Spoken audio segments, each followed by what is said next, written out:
Assalamualaikum, halo teman-teman semua. Di sini saya akan menjelaskan materi dari akuntansi keuangan, yaitu tentang penjualan konsinyasi oleh pengamanat. Langsung saja kita masuk ke contoh studi kasusnya.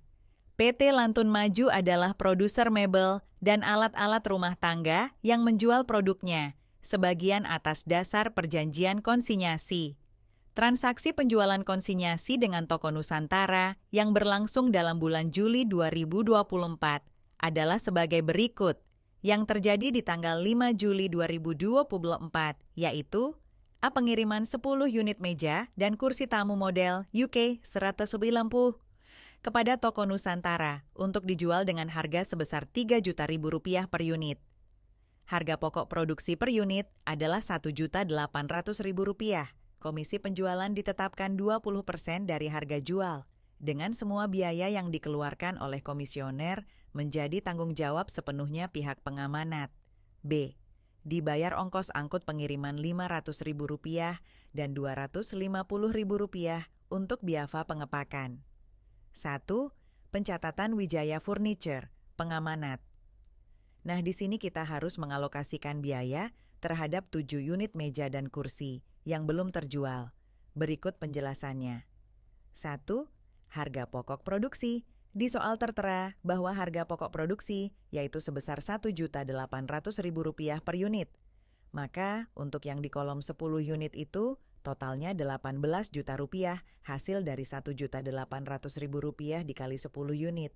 Lalu pada kolom 3 unit totalnya jadi Rp5.400.000 dan pada kolom 7 unit totalnya Rp12.600.000 dua. Biaya yang dikeluarkan oleh PT Wijaya Furniture A. Ongkos angkut. Di soal tertera ongkos angkut yaitu Rp500.000 buat 10 unit, itu berarti satu unitnya Rp50.000 dari hasil Rp500.000 dibagi dengan 10 unit. Lalu kita masukkan ke kolom 10 unit, yaitu tadi Rp500.000. Di kolom 3 unit Rp150.000 dari hasil Rp50.000 dikali dengan 3 unit. Dan di kolom 7 unit sebesar Rp350.000 BI. Biaya pengepakan. Di soal tertera biaya pengepakan, yaitu Rp250.000 untuk 10 unit. Jadi satu unitnya Rp250.000 dibagi 10, yaitu Rp25.000. Lalu kita masukkan ke kolom 10 unit, sebesar Rp250.000 ke kolom 3 unit Rp75.000 karena Rp25.000 dikali 3 unit, dan ke kolom 7 unit, Rp175.000 3. Biaya yang dikeluarkan oleh komisioner A. Ongkos angkut B. Biaya pengepakan. Untuk biaya ongkos angkut dan biaya pengepakan, langsung saja dimasukkan angkanya, sama seperti yang sudah kita hitung di atas. C. Komisi penjualan. Tertera di soal bahwa komisi penjualan adalah 20% dari harga jualnya, yaitu Rp3 juta per unit. Langsung saja 20% dikali 3 juta sama dengan Rp600.000. Lalu pada kolom 10 unit, totalnya 6 juta. Dari hasil perhitungan Rp600.000 dikali 10 unit. Begitupun juga dengan kolom 3 unit. Totalnya Rp1.800.000. Dan pada kolom 7 unit, Rp4.200.000. Selanjutnya ada transaksi penjualan konsinyasi dicatat secara terpisah. Berdasar perhitungan penjualan atas 3 unit meja dan kursi yang dibuat oleh toko Nusantara adalah sebagai berikut. Kas sebesar Rp6.450.000 didebit. Didapat dari hasil pengurangan penjualan konsinyasi, dikurang dengan total biaya konsinyasi. Barang konsinyasi toko Nusantara atau ongkos angkut sebesar Rp500.000 didebit komisi penjualan. Sebesar Rp1.800.000 didebit biaya perakitan sebesar Rp250.000 didebit penjualan konsinyasi. Sebesar Rp9 juta dikredit. Kenapa 9 juta?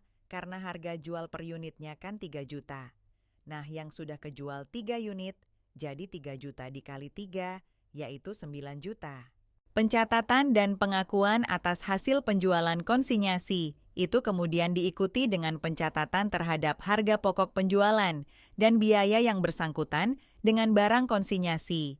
Harga pokok penjualan konsinyasi sebesar Rp5.400.000 ditambah dengan biaya penjualan konsinyasi sebesar Rp2.265.000.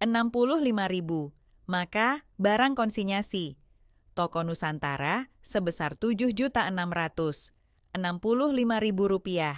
Selanjutnya, masukkan ke dalam buku besar pada tanggal 1 Desember 1. Harga pokok 10 unit meja and kursi model UK 11050 sebesar Rp18 juta di debit karena saldo normal, HPP di debit, lalu masukin juga ke kolom saldo 2. Ongkos angkut sebesar Rp500.000 di debit karena ini termasuk ke dalam beban. Dan beban saldo normalnya di debit, lalu saldonya bertambah, jadi Rp18.500.003. Biaya pengepakan sebesar Rp250.000 di debit, dan saldonya bertambah, jadi Rp18.750.000. Kemudian, pada tanggal 31 Desember, harga pokok dan biaya penjualan untuk 3 unit yang terjual sebesar Rp5.400.000 dikredit, karena dikredit, jadi saldonya berkurang menjadi Rp13.350.000. Selanjutnya ada jurnal yang dicatat oleh pengamanat, dengan 2 metode yaitu penjualan konsinyasi, dicatat secara terpisah dari penjualan reguler, dan penjualan konsinyasi dicatat secara tidak terpisah dari penjualan reguler. Contohnya seperti ini. Begitu pula dengan Toko Nusantara yang merupakan komisioner mencatat jurnal seperti ini. Demikianlah pemaparan materi yang dapat saya sampaikan. Semoga bisa membantu dan bermanfaat bagi teman-teman semua. Kurang lebihnya mohon maaf. Waalaikumsalam. Terima kasih.